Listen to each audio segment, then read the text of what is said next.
Venham, venham, venham a bordo de mais uma viagem do Projeto Modo Voo Podcast. O nosso espaço de trocas e histórias inspiradoras, histórias reais. Aqui os temas são profundos, relevantes e muito necessários. Eu sou Marcela Rosenblatt, mãe do Bernardo, psicóloga, e há quase uma década que eu me dedico à saúde mental infantil e à parentalidade consciente. No episódio de hoje vamos embarcar rumo à deficiência visual e vamos descobrir que o essencial é mesmo invisível aos olhos. Como você já sabe, apertem os cintos, porque o Projeto Modo Voo Podcast já vai começar.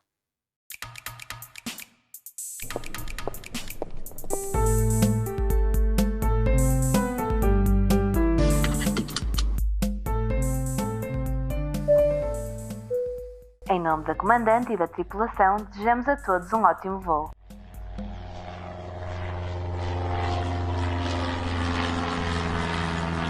Quando a nossa convidada viaja até a sua infância, recorda as muitas gargalhadas e brincadeiras ao ar livre entre jogar a macaca, saltar a corda ou andar de bicicleta. Alguns dos amigos que partilham com ela todas essas memórias ainda se mantêm até hoje, tornando-as ainda mais especiais. Descreve-se da melhor forma possível, feliz e realizada. Em união com o Pedro, tem na sua família, alegre e muito unida, a maior base de suporte. Aos 28 anos, realizou seu maior sonho, o de ser mãe, com a Marta, e mais tarde, com o Miguel. Mesmo que existam altos e baixos, um bom dia, mamã, é a força certa para ultrapassar qualquer obstáculo. No voo de hoje temos a mamãe Milene e com ela vamos descobrir como é possível ver o amor em cada passo. Milene, muito, muito, muito mesmo obrigada pela Obrigada, tua eu. presença, por ter topado estar aqui conosco e dividir a tua história, da tua família, do Miguel, da Marta, do Pedro. Obrigada mesmo pela tua generosidade, porque é sobre isso, né? A gente recebe aqui pessoas tão, tão, tão generosas e com um coração tão gigantesco de oferecer suas histórias. E, é claro, como a gente fala sempre, não são receitas de bolo, não servem para toda a gente. Não. É a nossa história aqui. Mas quem sabe, com certeza, vai e pode inspirar tantas pessoas que passam por situações semelhantes, Exatamente. não é? E nós é que agradecemos o convite da vossa parte, para a Obrigada. gente poder partilhar com vocês o nosso dia a dia. Então vamos a isso. Vamos, sim. Já vou começar assim, perguntando qual é o termo correto, Milene, quando a gente fala, né, de uma criança com deficiência visual. Falar deficiência visual é correto? É esse o termo mesmo? Não sei se a Milene sabe responder, tudo bem se eu não souber. Depende da dificuldade visual que cada criança tem. Porque o Miguel tem baixa visão, Ok. mas o Miguel consegue identificar as cores, identificar os números, consegue ver. Ele não é totalmente cego. Ok. O Miguel tem visão, tem uma baixa visão, mas consegue ver.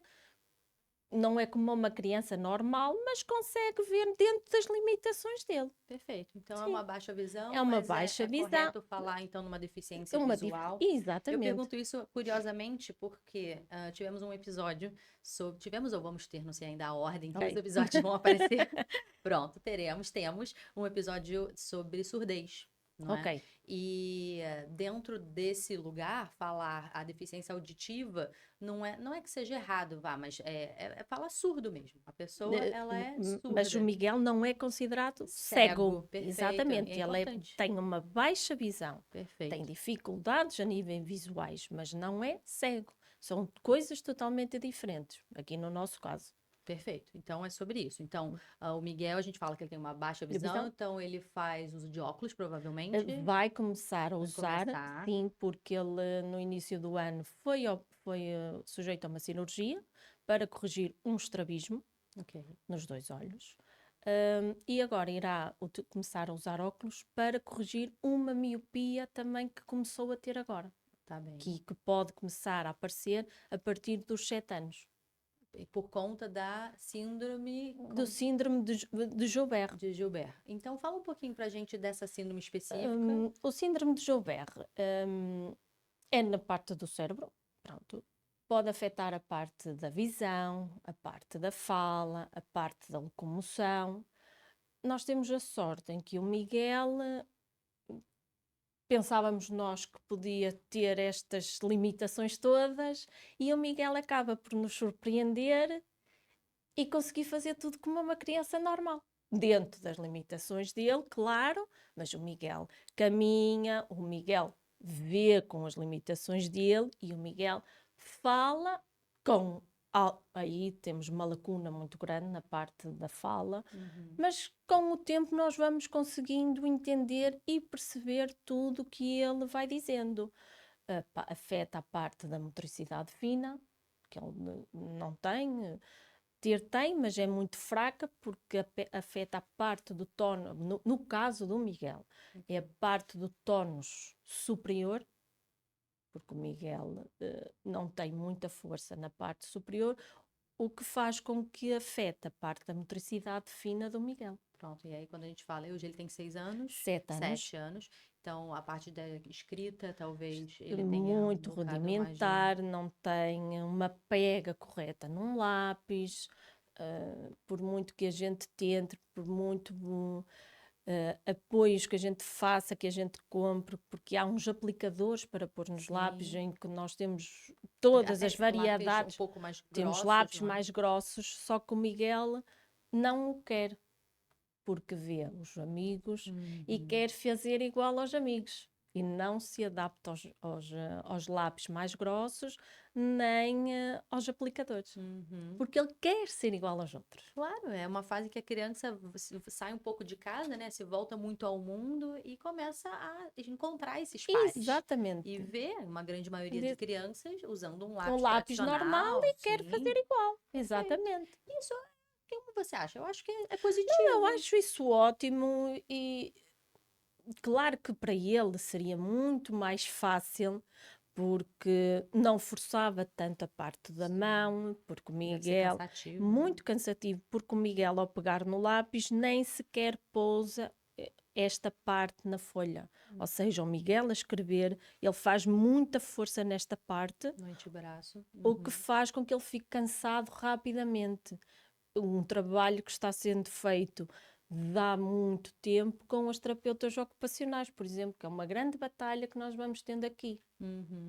Então vamos voltar lá da origem, assim. É uma síndrome rara, como falamos. Exatamente. E como é que você descobriu essa síndrome? Foi alguma coisa, algum tratamento tratamento não, qual é a palavra? Mapeamento genético? Algo nesse sentido? Tudo Não. começou quando o Miguel tinha 4 meses, em que a irmã do Pedro, que é a madrinha, achava que o Miguel que tinha qualquer coisa, problema nos olhos. Prontos, e nós ficamos naquela base, vamos, não vamos, e fomos ao pediatra, aí achava, e falamos, não é? Porque eu tenho uma filha mais velha e sabemos mais ou menos os parâmetros do desenvolvimento de uma criança. Então o médico disse, prontos, não, vamos com calma, ainda o bebê está em desenvolvimento, pode não ser nada, mas encaminhou-nos para a oftalmologia. Nós fizemos tudo a nível particular, fomos a uma clínica, fizeram-nos exames, todos possíveis e imaginários, mas acharam por bem o Miguel fazer uma ressonância magnética. Da cabeça, suponho. Exatamente. Fazemos uma ressonância magnética, nós voltamos novamente ao pediatra e o pediatra encaminhou-nos para o CMIN, o Centro Materno Infantil do Norte, carta fechada para a doutora, não sei se posso dizer os nomes. Melhor não. Ok. Encaminharam-nos então para uma neuropediatra. E ela, com 6 meses... Pediatra, exame, neuropediatra. Ok, tudo Daí, privado. Aí já passamos O para o PIB, para o público. Com 6 meses o Miguel faz então a ressonância magnética e passado algum tempo somos chamados para saber o resultado. É aí que nos dizem que o Miguel tem uma doença rara, que é o chamado síndrome de Joubert. O porquê de ser logo detectado? Porque na ressonância do Miguel tem o desenho de um dente molar. É a forma logo perfeita para poder identificar este síndrome.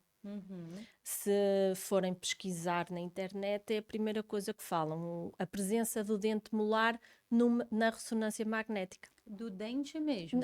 Sim, sim, do na dente. parte do cerebelo, porque o problema do Miguel é no cerebelo. Eu li um bocadinho e eu posso até, para ser bem correta, porque também aprendi em ouvir a tua Exatamente. história. Ó, é caracterizado por uma malformação congênita do tronco Cerebral. cerebral e agenesia ou hipoplasia do verme Exatamente. cerebeloso, Exatamente. levando a um padrão respiratório anormal, nistagmo, Nistagmos. hipotonia, ataxia, atraso do desenvolvimento motor. Nistagmos, o que é? É os olhos estarem sempre a tremer. Ok. Depois era Nistagmo, hipotonia, hipotonia, é falta de parte do músculo, do tónus muscular. E que afeta o desenvolvimento e motor, como é claro. exatamente. E a ataxia, não sei, deve ser, não sei. Não quero falar besteira, não sei mesmo. Pronto. Bom, fala de uma questão do padrão respiratório. Miguel, nos inícios, tinha alguns problemas respiratórios, mas não foi o mais grave no Miguel. Graças a Deus. Sim, sim.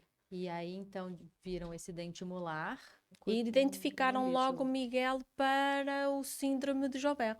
Ok, porque eu estava vendo as estatísticas também.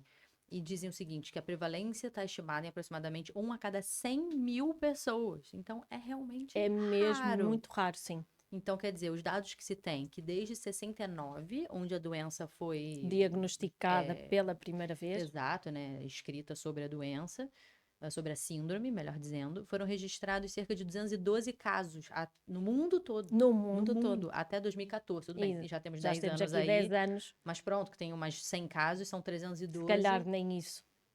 É realmente... muito raro. E o que, olha, eu fiquei surpresa, porque depois eu fiquei pensando o seguinte... será que é raro porque não temos ainda médicos, não é capazes a palavra, mas aptos para diagnosticar? Mas não, pelo visto não. Chegou rápido o diagnóstico. Sim, porque foi mesmo pela questão do dente molar na ressonância magnética.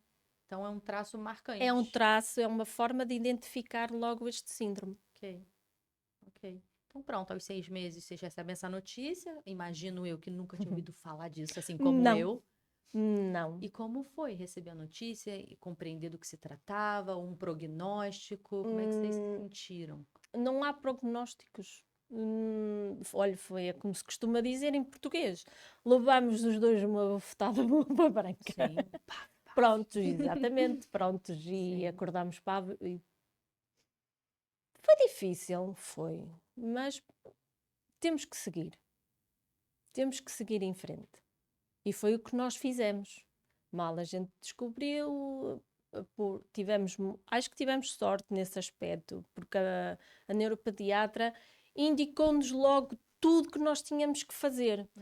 Desde segurança social, as terapias, médico de família, tudo, ela indicou-nos tudo que nós tínhamos que fazer. Por isso é que o Miguel começou logo nas terapias, mal a gente descobriu o síndrome do Miguel. E o que ele fez na altura, com 6 meses? Terapia da fala, fisioterapia e terapia ocupacional. Logo. Olha, é maravilha, né? Porque temos tanto que aprender. E quando a gente pensa, a maioria das pessoas, e eu me incluo nessa, em terapia da fala, acha que já precisa ver fala. E com 6 meses, é claro que não. O que era a terapia da fala em bebés? É estimular, porque o Miguel, como não tinha músculo, não tinha muito músculo, tónus muscular, ele tinha sempre a língua de fora. Ele andava sempre com a língua de fora. E agora ainda é um dos traços. Ele ainda anda muito com a língua de fora. Nós temos que andar sempre. Miguel, mete a língua para dentro. Miguel, mete a língua para dentro. Terapia da fala em bebés é estimular a parte dos músculos. Uma fisioterapia, sim, forçando uma barra, mas... umas escovas, a trabalhar a língua, a tentar metê-la para dentro. Tudo na parte da musculação. Perfeito. Então, desde os 6 meses ele já tem esse investimento. Exatamente. E, além disso, o que mais vocês propuseram em termos de intervenção? Começamos com isso porque foi o mais fundamental para ele. Foi orientação mesmo na terapia da fala. Porque ele tinha que reforçar a parte da musculatura para poder ajudá-lo. Porque o Miguel não gatinhou. O Miguel, se o deitasse de barriga para baixo, o Miguel não... eu acredito que devia ser mesmo doloroso para ele, porque ele não se conseguia levantar. E a gente deitava o Miguel de barriga para baixo E ele apoiava-se, mas começava a chorar e ele, ao final de 2, 3 segundos, ele deitava-se logo, porque ele não conseguia.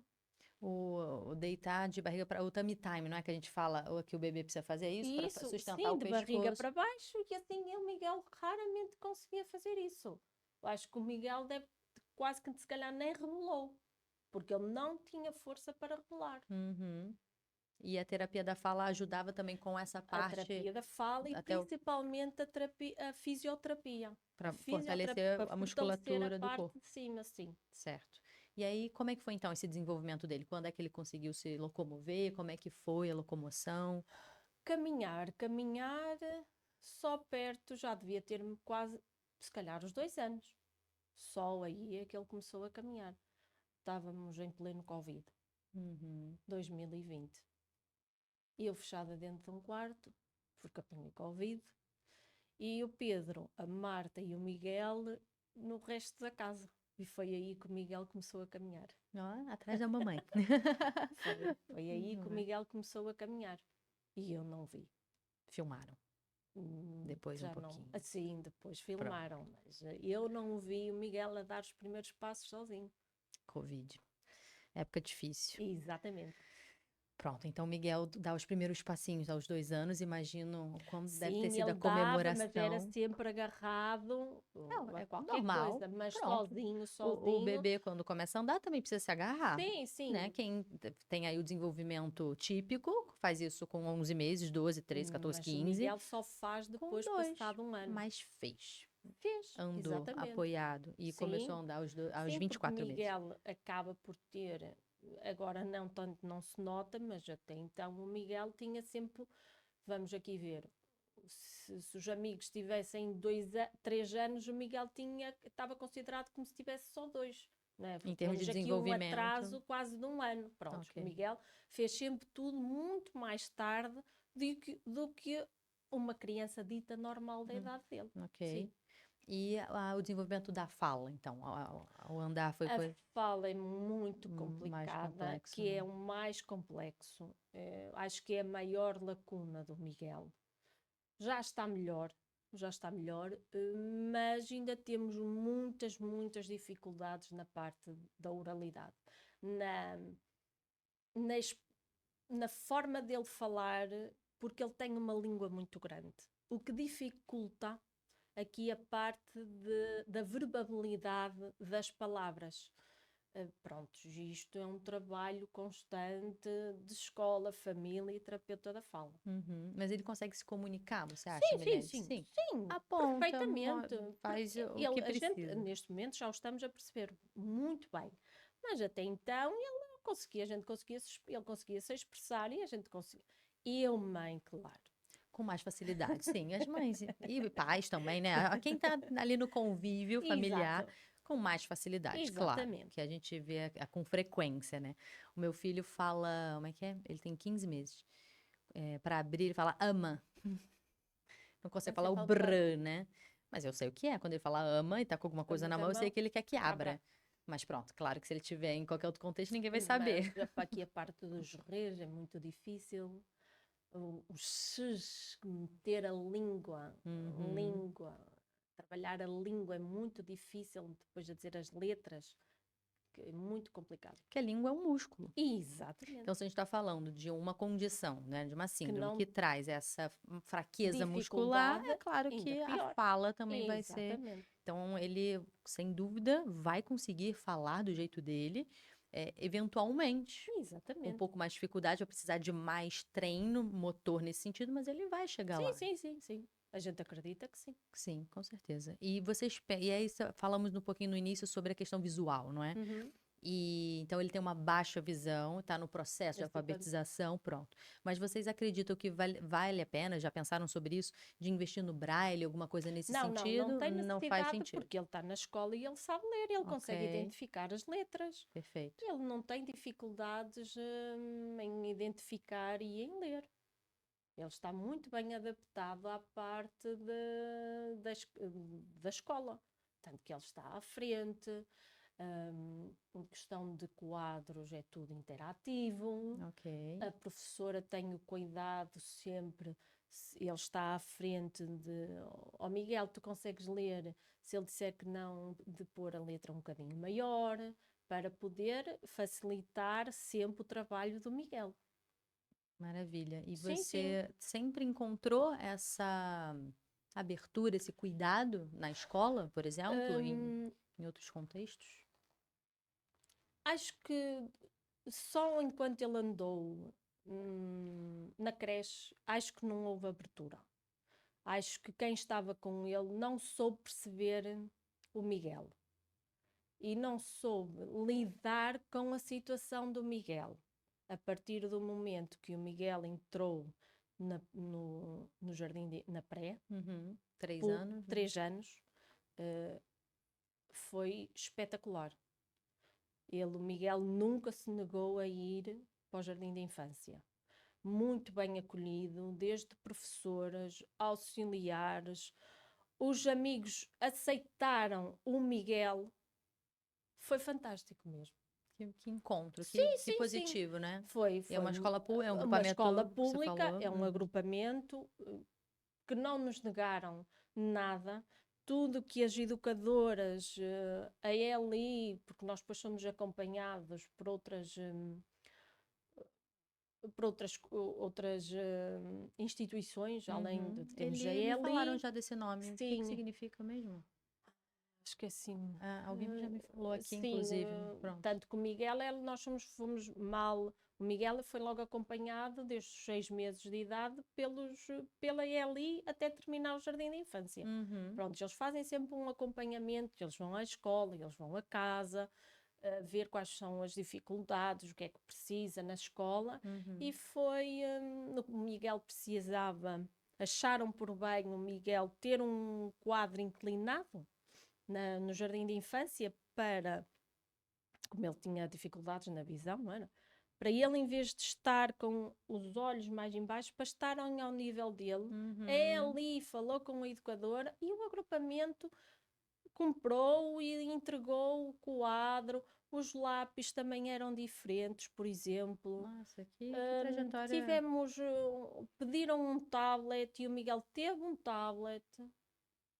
Tivemos acesso a um computador para o Miguel, também não tiveram aqui tivemos aqui um bocadinho de dificuldades, mas tivemos acesso ao computador. O Miguel tem um computador para ele.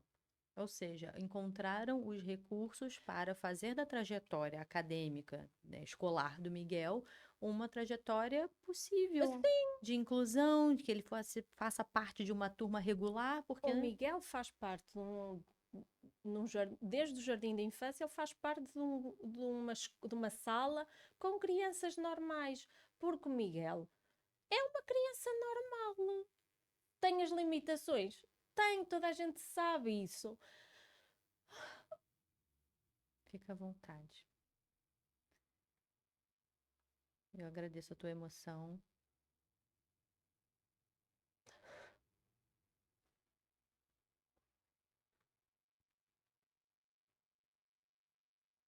Receba o meu abraço, meu carinho, minha admiração por você como mãe, como pessoa.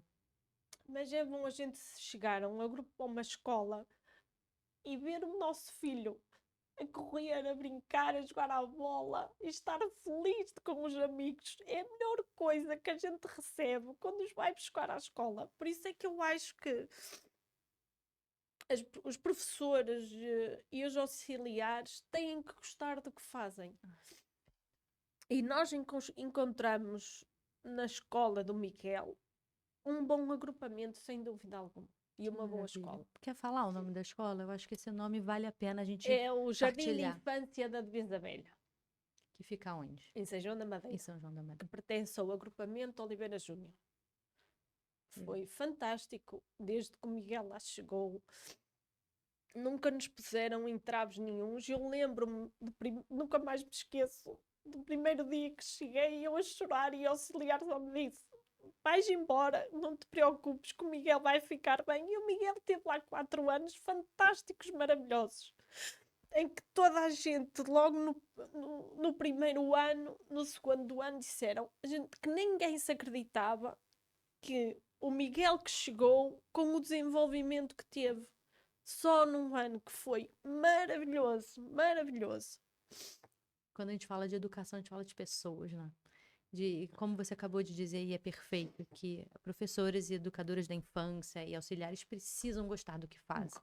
E nós encontramos nelas. E Isso nós faz ainda ontem toda a encontramos diferença. a antiga educadora de infância do Miguel e eu só ouvia Cabral, e eu era assim, mas quem é que se está a chamar? E eu quando olho, eu disse, Miguel, está ali a tua educadora, e ele bota a correr para ela, e eles os dois agarrados, foi tão giro de ver, foi muito bom, muito bom, muito bom. Isso que capacita nossas crianças emocionalmente para estarem naquele lugar, para poderem olhar para seus amigos que são diferentes de Nós nós. chegávamos ao ponto do Miguel dizer que eu não quero ir embora, eu quero ficar aqui. Verdade. O que significa que o Miguel gostava de Era gostava, feliz, era foi bem feliz, recebido, muito bem. era Sim, sim, parte do grupo. exatamente. Mesmo os amigos o receberam sempre muito bem, nunca o discriminaram, nunca, nunca, nunca. Eles nunca, eu acho que eles nunca repararam, podem ter reparado, mas nunca negaram, nunca negaram o Miguel em nada. O que isso é ótimo. Sim. E eu estava a te dizer, não é, que eu gravei uns vídeos recentemente sobre estar em sala de aula, sobre a importância do papel do professor e tal. Nessa altura que a gente está a gravar, não foi publicado ainda, mas sem dúvida, quando o episódio for ao ar, já vai estar. Acho que vale a pena ir buscá-los, porque eu falo exatamente isso. Como que o professor, ele é essa figura de apoio em que toda a sala vai imitar a tua postura. Tudo. Então, se você é um professor que se porta apenas com a palavra, né, por exemplo, aqueles que, não fala assim do seu amigo, ou não faz isso, ou né, pede favor, já inclui o fulano. São só pedidos e as crianças até vão acatar, porque é a figura de autoridade ali naquela mas sala. não vão, não é de livre vontade. E não vão mudar a postura e o olhar. Agora, se é um professor que está ali junto, senta do lado e abraça e acolhe e elogia e traz as potencialidades daquele aluno, seja ele quem for, a turma vai imitar o comportamento. Ela tratou, toda a gente trata, foi o que eu pedi, quando o Miguel entrou naquele agrupamento, eu só pedi uma coisa, tratem o Miguel igual às outras crianças, porque o Miguel não tem problema nenhum a nível cognitivo. Se não tem, é porque sabe identificar o bem do mal e tem que ser chamada a atenção. Se fizer asneiras, ele tem que ir para o castigo. Ele tem que ser tratado como as outras crianças, porque o Miguel sabe muito bem identificar o bem e o mal. Estou sentindo uma esperteza no ar. Muito. O Miguel é muito inteligente. Muito. Por exemplo, conta aí uma história em que ele foi super sagaz, assim, consegue lembrar? Alguma que ele foi perspicaz e soube... Vem alguma mente? Não? É difícil quando a gente pensa assim na hora, isso né? é muito difícil, assim, de se pensar. Se lembrar, compartilhe, não há problema. Eu já não me lembro, ainda são algumas. Pedro, lembras de alguma? Pedro é o pai do Miguel, ele está no estúdio conosco. Lembra, Pedro, alguma? Não, sei quase. Concorda que o Miguel é esperto. Ele é muito inteligente, mas agora não consigo lembrar de nenhuma. Não tem problema. Se vier, conte-nos. E me fale assim, a relação de Miguel e Marta, como é? Um revirar de olhos. O que eles significam? São irmãos. Eu tenho um. Pronto. São irmãos, sempre apegados um com o outro, tipo o rato e o gato. Uhum. Mas acho que estão sempre. Se um chega, onde é que está a Marta? Não, porque o Miguel trata a Marta por Cacá. Cacá é o apelido dela. Não é a Marta que ele chama a irmã, é a Cacá. Uhum. E pergunta por ela, onde está a Cacá? E a irmã, às vezes, não é sempre, mas pergunta onde é que está o Miguel? Onde é que ele está? Onde é que ele foi? Prontos, mas são irmãos. Tem os aspectos bons e os aspectos maus, desafiadores. Sim. Mas ela puxa muito por ele, trabalha muito com ele e espicaçá-lo e trabalha com ele. Acho que dentro do que a gente vê, acho que até é uma boa relação entre irmãos. Que a Marta tem 13, uma adolescente, pré-adolescente. É. E então também já está com outros interesses. Exatamente. Não é? Já tem aí buscado os amigos e sair mais de casa, o que A é plenamente dança, porque ela natural. gosta de Ah, dançar. que ótimo. E os Sim. interesses do Miguel? O que que ele mais gosta, assim? Olha, ele gosta muito das figuras da Marvel, de Homem-Aranha, super-heróis. super-heróis.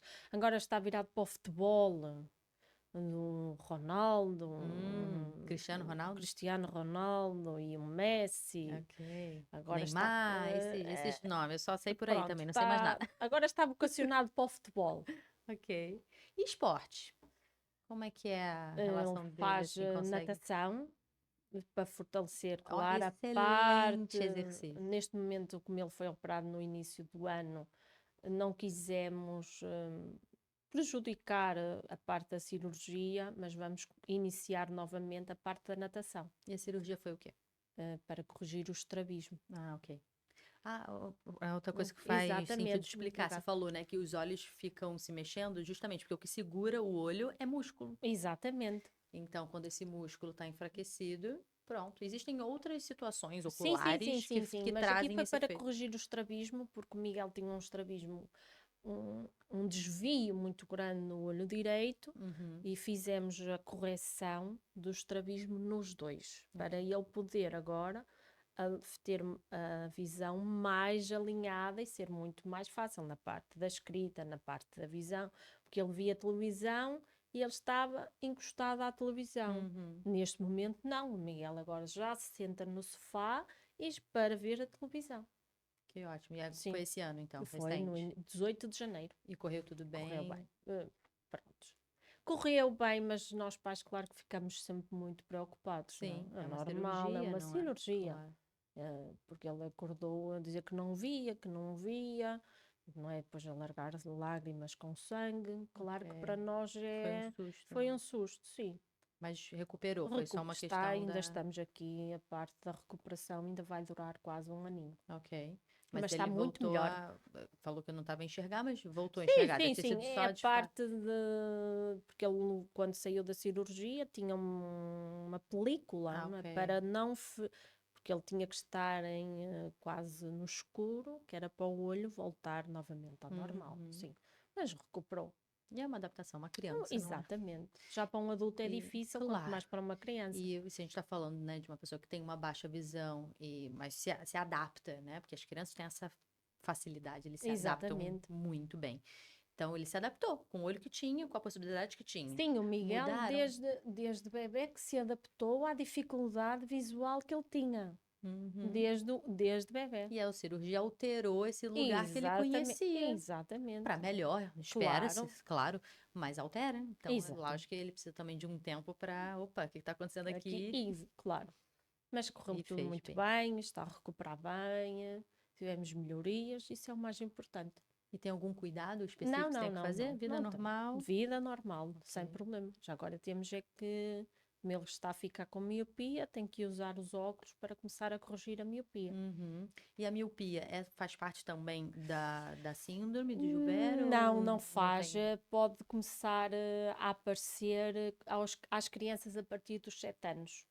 Okay. Isso é uma doença que pode aparecer a qualquer criança. A miopia, normal, de fato, exatamente. Né? Okay. Sim. E é histórico também. Na minha família tem bastante gente míope, então... Sim, não tem propriamente a ver com a doença, mas o que tem mais a ver com a doença é tal dos nistagmos. Ok. Pronto, fora o resto. Que era os nistagmos é os olhos, assim. Tremerem, perfeito, certo. Mas que essa cirurgia deve ajudar alguma coisa? Não corrige os nistagmos. Ah, tá. Não. Beleza. E como é que foi, Milene, com a sua família, do Pedro, né, os avós e a outra rede de apoio, assim, como é que eles estiveram com vocês, estão com vocês nessa trajetória? Olha, bola para a frente, vamos procurar tudo que a gente tem para dar ao Miguel. Eu acho que quando nós descobrimos, nós não escondemos de ninguém. Eu acho que nós contamos a toda a gente o que se estava a passar. Não foi fácil para ninguém, mas... Sempre nesse espírito de... Vamos fazer limonada. No Brasil a gente fala assim, pega os limões que a vida dá. Não vamos baixar os braços e vamos para a frente e vamos lutar, procurar isto, isto e isto, para poder os melhores médicos, as melhores terapias, para poder dar tudo de bom e do melhor ao Miguel. Foi o que nós fizemos. Maravilha, que bom, né? E que bom que a gente tenha essa família que apoia e que não fica naquele lugar de pena, de coitadinha, Não, que não, não, não. de fato, falamos aqui alguns episódios também, o quanto que isso não agrega em absolutamente nada, não Eu é? acho que não vale a pena essa parte de nos estarmos a refugiar e chorar e dizer que nós somos uns coitadinhos, porque não vale a pena.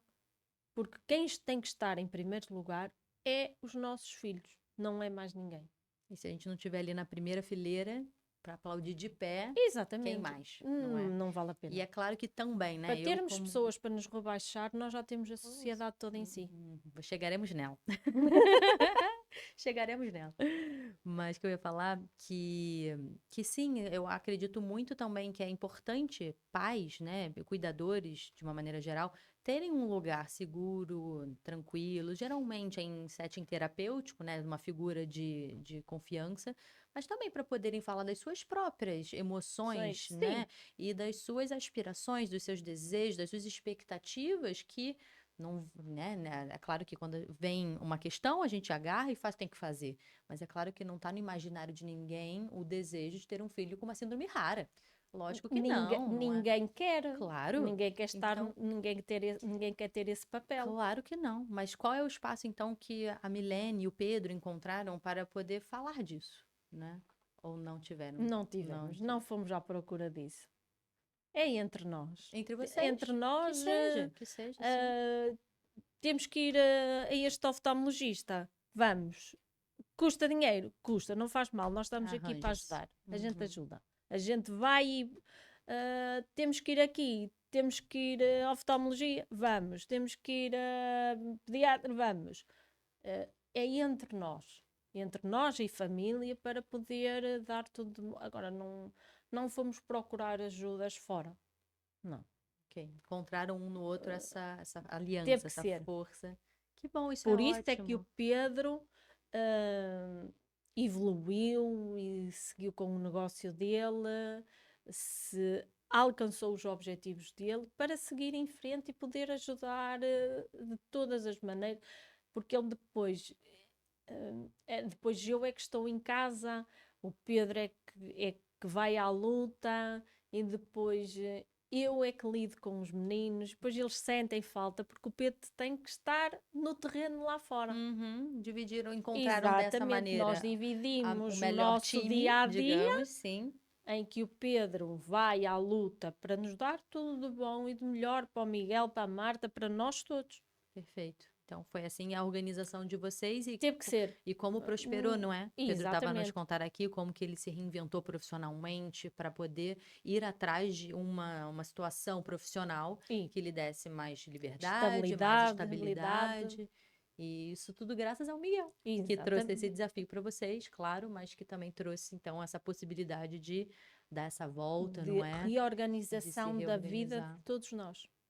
Maravilha, Foi. que bom, né? E que bom que vocês puderam encontrar com essa situação que é difícil, mas encontrar também um no outro a força para se reequilibrar e seguir adiante forte e na luta, que, ó, claro que outros desafios virão, como é óbvio, relacionados a todos isso os dias e é um não. desafio. Sim, Isto todos os dias é um desafio, não é só na nossa vida com crianças com necessidades especiais.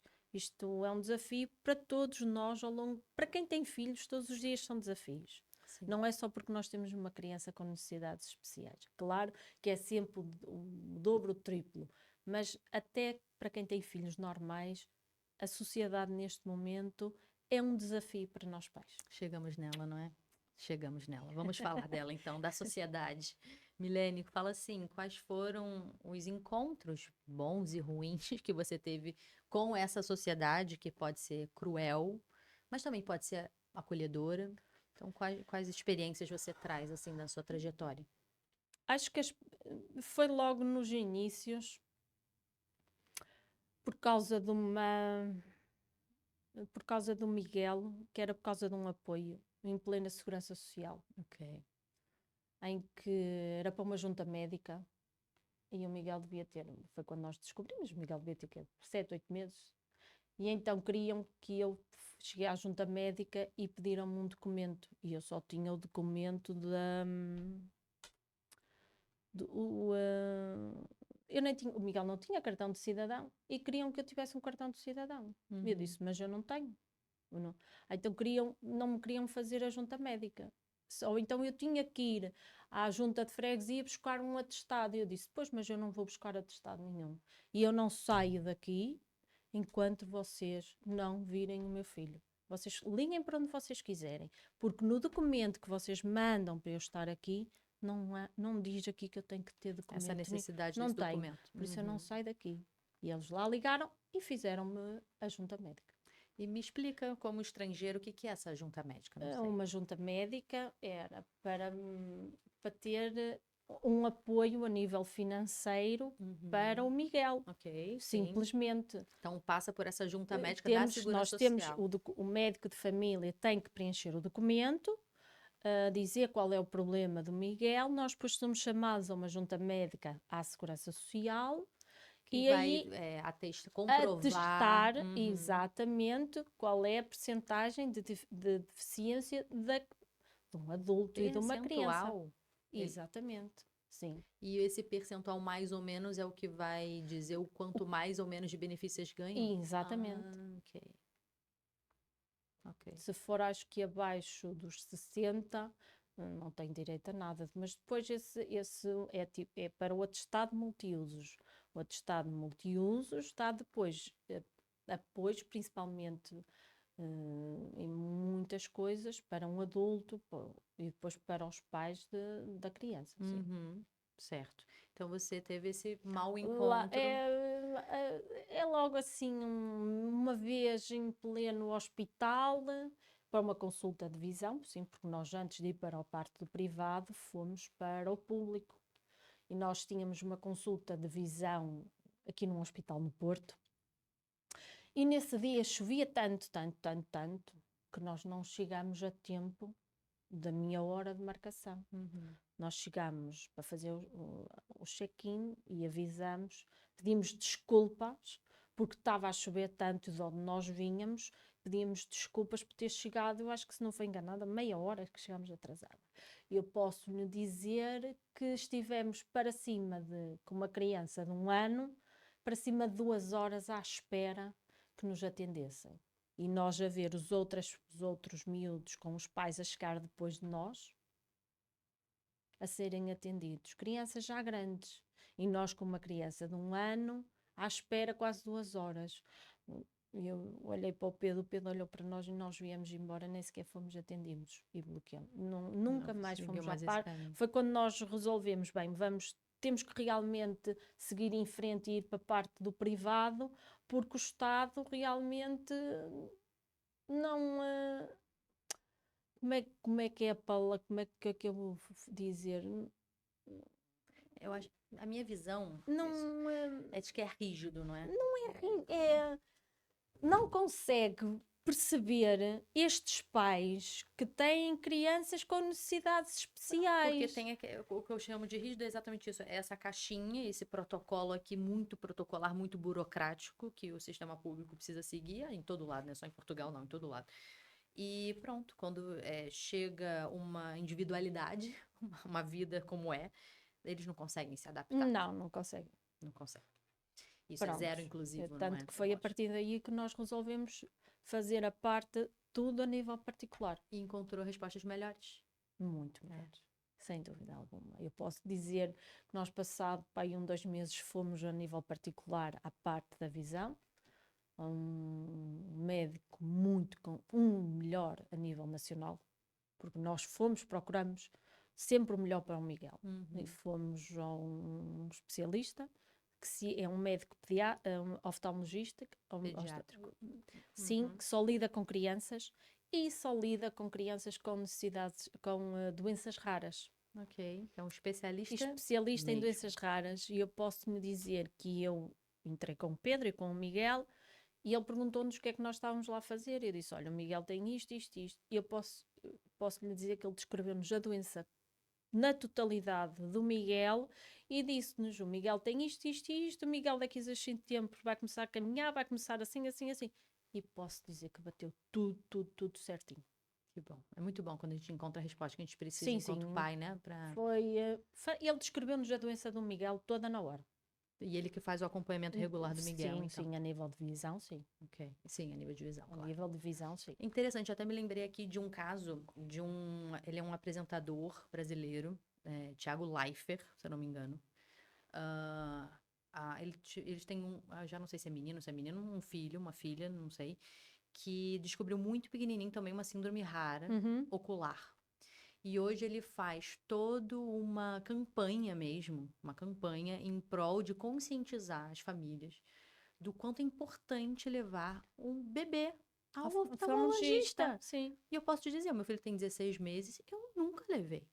Até ouvir essa história dele, falar, meu Deus, mas é verdade, por que a gente não faz isso, não é? Por que se esquece de olhar essa parte tão importante?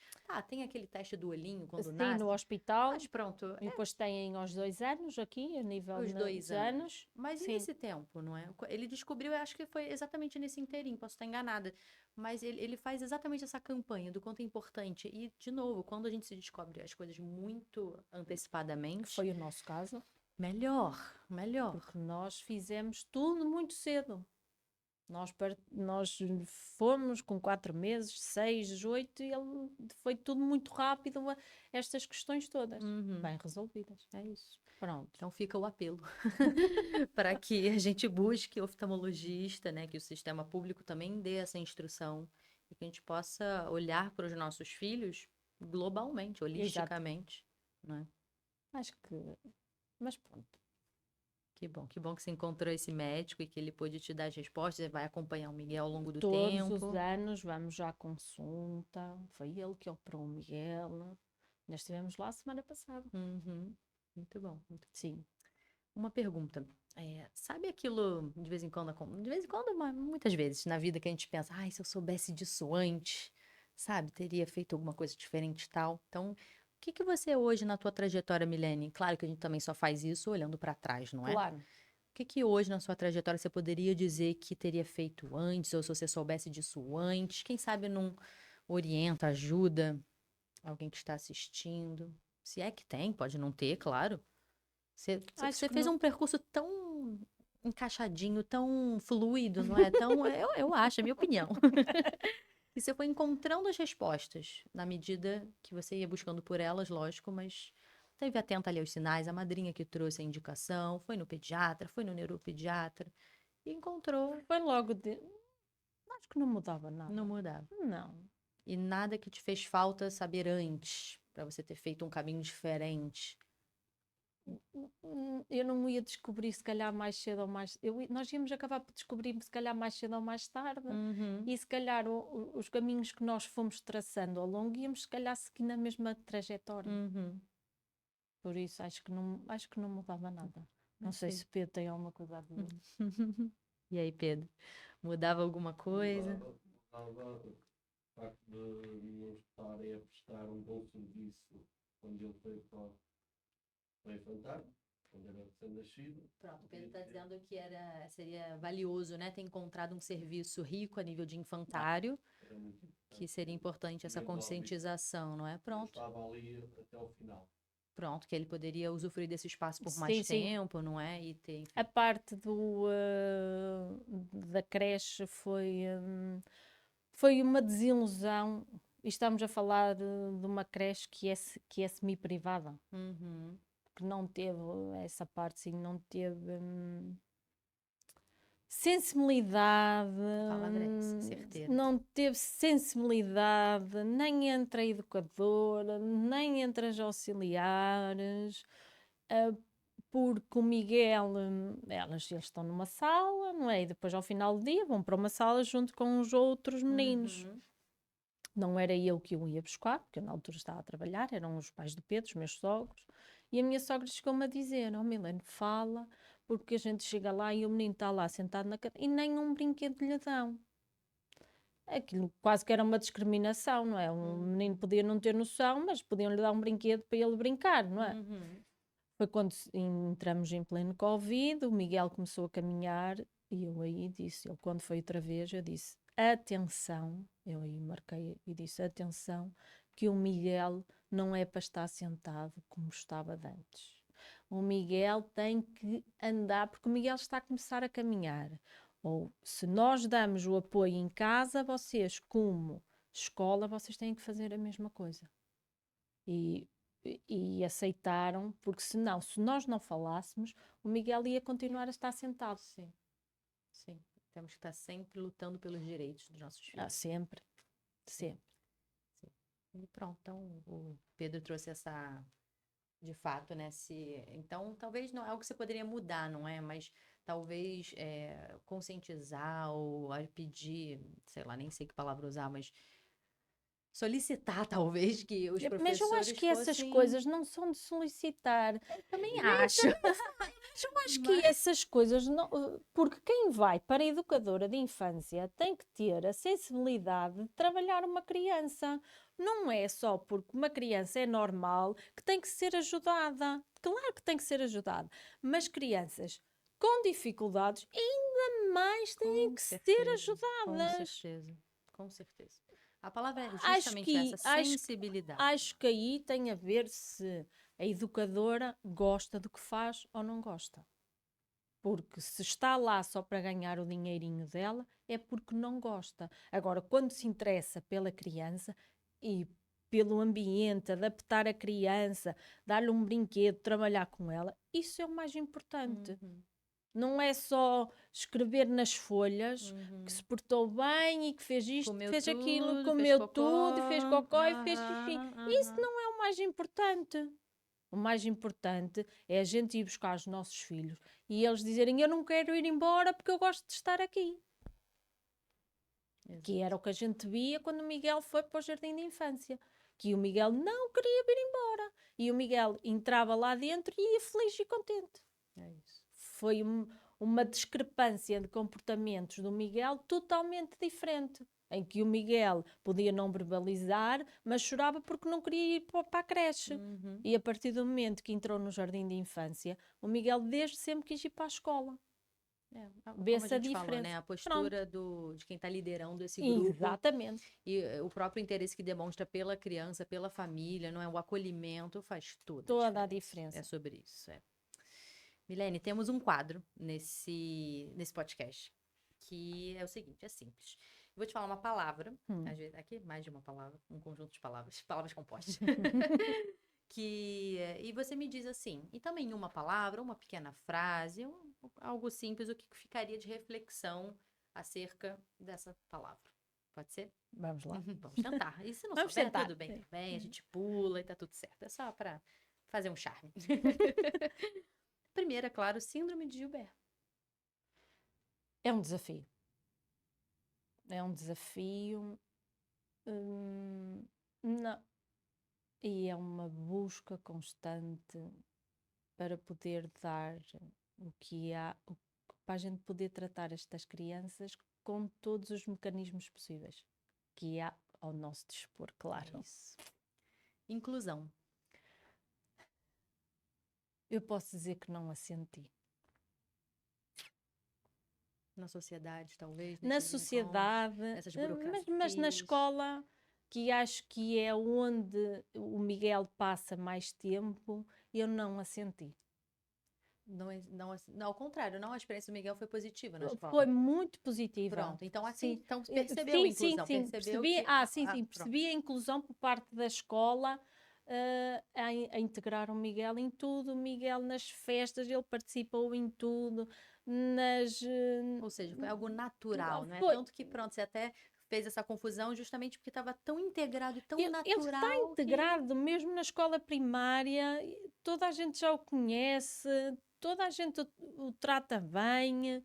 Prontos, claro que depois os meninos das outras, os maiores, não é por causa da visão, porque tinha ali tens um olho para cada lado, mas depois bons amigos e que já o vão defender, mas eu acho que o Miguel ainda é um bocadinho inocente e não consegue perceber, ou então não liga. Uhum. E ele não liga a essa parte dessas pequenas coisas que lhe vão dizendo. Ele não liga. E vai ser uma construção, claro que diária, não é? De fortalecê-lo. De Exatamente. que, sim, talvez o olho dele seja, agora não mais, Agora mas não. pronto, não mais, mas tenha mais dificuldade motor, Motor, etc. Mas tantas outras Mas ele coisas que a corre gente como os outros, ele joga a corre, bola. exato, tá lendo, corre, Ele- vai se desenvolver e vai ter outras habilidades que podemos sempre Exatamente. aumentá-las, não é? Então, ele ter a consciência disso, de que vai brilhar. Claro que vai. Ele diz que vai ser jogador da bola. Não sei para que clube, mas ele diz que vai. Próxima palavra é família.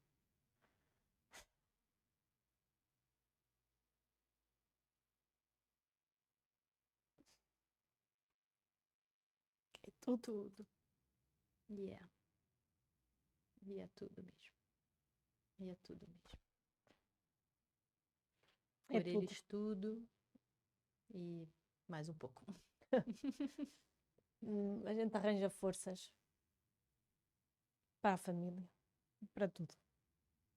Muito bom. Medo. Muito.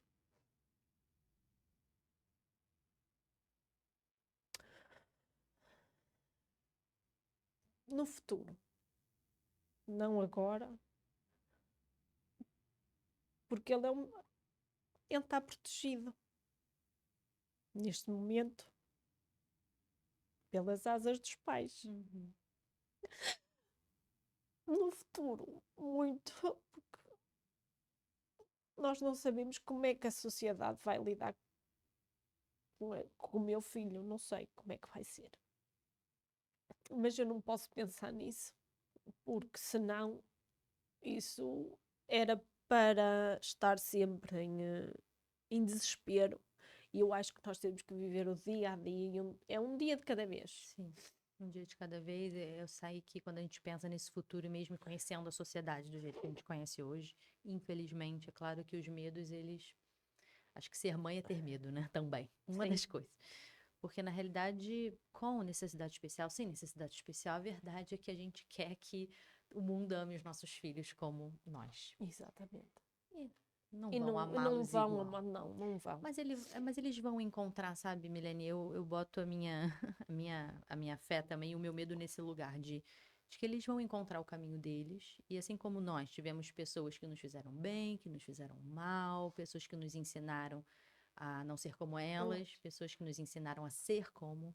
E a gente vai também criando a nossa casca, né, para enfrentar. A Mas, gente gostaria de guardar o nosso filho assim num potinho, mas nós não os podemos, mas porque não nós temos que os podemos, deixar porque eles voar. são do mundo. É isso. Assim como os nossos pais nos deixaram voar, nós temos que deixar os E nossos filhos confiaram em nós para isso. Olha que Exatamente, importante, tanto. né? Porque nós, ótima reflexão, relembrar como éramos nós enquanto crianças, adolescentes, etc. A gente queria voar. E a gente queria que simplesmente, olha, eu vou voar, mas se eu precisar, eu volto. E é isso que a gente tem que garantir para eles, né? O porto tá aqui. Voe e se precisar voltar Nós estamos o teu aqui. lugar. Até me arrepiei. É isso mesmo, o teu lugar tá aqui. E acho que seria uma excelente definição do que é criar filhos para o mundo. Isso está fazendo um ótimo trabalho. Vocês estão fazendo um ótimo trabalho. Sociedade. Sociedade.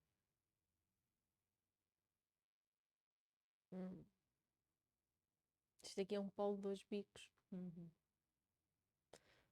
A sociedade tem coisas boas, tem pessoas boas que acolhem, que aceitam, mas depois temos o reverso, pessoas más, maldosas, com comentários que não aceitam.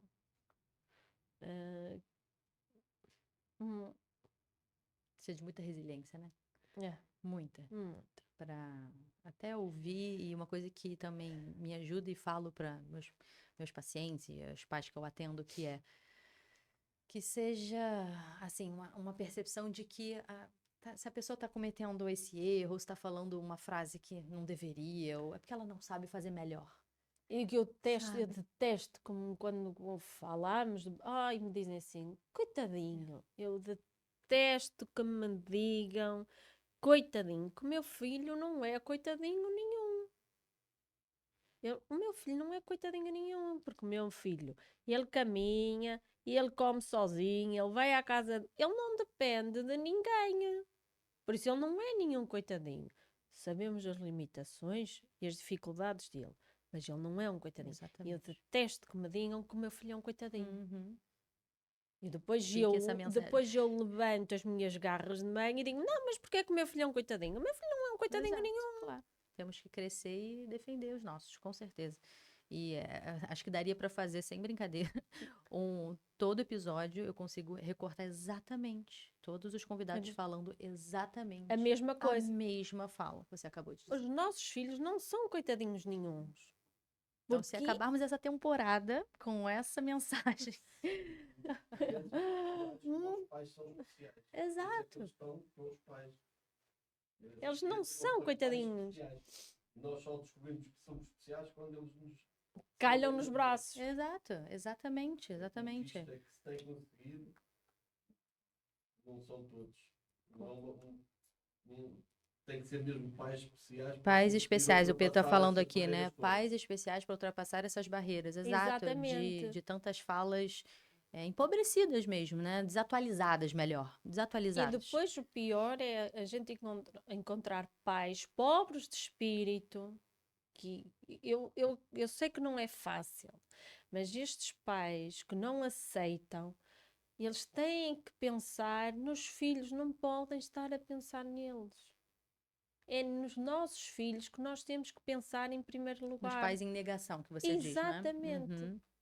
Acredito que haja muitos. Sim, faz parte desse processo, né? Que a gente falou de olhar para o que eu imaginei dessa pessoa, desse meu filho, e perceber que talvez partes desse plano não vão se realizar ou não vão se realizar neste momento, neste tempo, contexto. neste contexto, que o plano é só isso, é um E plano. acreditem que estes meninos trazem coisas que as crianças ditas normais não trazem. Estes são seres de luz especiais que vieram ao mundo para nos ensinar muitas coisas, não só aos pais, mas à família, à sociedade, à escola, a toda a gente. Uhum. Eu concordo plenamente. Eu ia te pedir para deixar uma mensagem. Eu acho que já está dada a mensagem. É exatamente essa, da gente poder perceber isso, né? O que o meu filho, a minha filha veio me ensinar. Não só a mim como pessoa, mas a minha família, as pessoas que convivem com ele, e sucessivamente, né? O que eu posso aprender com essa situação? Você e o Pedro demonstraram inúmeras capacidades de superação, de investimento em si, na família. Tudo. E como que se superaram mesmo, né? Ultrapassaram um lugar. E hoje ocupam aí esse lar amoroso de pessoas que estão lutando sim pela vida, lutando sim, lutando pela vida que eu quero dizer, lutando pelas oportunidades, né? Exato. Por oferecerem o melhor, por estarem bem, enfim, serem felizes. E acho que essa é a mensagem. Quer completar um pouquinho mais a sua mensagem? Eu acho que acho que já disse o que achava que tinha de dizer. Acho que é isso. Boa, boa. Milene, nossa viagem chega ao fim. Mas até foi rápido. Não é? Foi tão prazerosa. Olha, foi muito, muito bom. Obrigada por ter embarcado nessa conosco. Obrigada mesmo por ter trazido a tua história, do Miguel, do Pedro, da Marta. Eu tenho certeza que vai encantar inúmeros corações e tocar várias famílias que passam por essa ou outras situações. Não significa que tenha que ser a nossa doença, não é? Pode ser outro problema qualquer que quem estiver a ver e a ouvir, que diga, vamos realmente começar a pensar desta forma. Pensar em poder ajudar da melhor forma. É assim, eu sei que não é fácil. Porque isto é tudo a nível particular, a questão das terapias. Sim. Eu sei que a nível financeiro é muito, muito difícil para as famílias dar terapias a nível particular. Eu sei que sim, que é muito difícil. Mas tentem. pelo menos tentem. Não deixem que os vossos filhos fiquem sem as terapias, porque isso é uma mais-valia para as crianças. Uhum. Com certeza. A terapia num tempo certo, na hora certa, né? Não é olhar a terapia como aquilo que vai vir a ser a mágica que vai resolver tudo, porque não é, tem o seu próprio tempo. Falamos disso aqui em outros episódios também, né? Que às vezes até inclusive é quase como um peso lembrar dessa janela de oportunidade de desenvolvimento. Mas, poxa, eu aproveitei, eu fiz a terapia e cadê, né? E cadê o resultado? Talvez ele não seja tão óbvio quanto a gente gostasse, talvez ele não seja, como falamos, no tempo, Tempo. no contexto que a gente gostaria, mas vai vir. Claro. Vai vir, sem dúvida vai vir, sabe? Eu trabalhei com uma criança autista num contexto escolar também lá no Brasil, e a gente tinha um pouco essa discussão, né? Ah, mas a gente está fazendo esse investimento, essa atividade, poxa, e onde está? Onde está, né? Para onde está indo esse conhecimento? Enfim, um pouco dessa frustração, né, com o aluno, de caramba, onde está? Um belo dia, Milene, eu até me emociono. A gente estava num passeio e ele falou alguma coisa de algo que nós um dia já tínhamos falado. Exato. Então, quer dizer, foi tão, tão incrível, porque foi olha, não desistam de mim, tá aqui. Eu estou aqui. Eu estou aqui. Está aqui o conteúdo, a informação, o que quer que tenha sido, eu já nem me lembro, porque não é importante. O importante é isso, que veio, que floresceu. E vai florescer. Vai florescer no tempo da pessoa, que não é o nosso. Então, esse é um aprendizado também para nós, como mães, como professores. Acho que é o tempo da criança. Não, acho que o Miguel é muito feliz na escola quando está. A professora gosta muito dele, as auxiliares, os amigos, porque ele seguiu com os amigos que vieram com ele do jardim de infância, por isso ele foi muito bem encaminhadinho. E vai voar voos altos, com certeza. Mais uma vez, obrigada mesmo. E a vocês, o nosso voo chega ao fim. Obrigada por terem embarcado conosco também mais nessa história inspiradora da Milene e da sua família. E eu te vejo no próximo voo. Até logo. Tchau, tchau.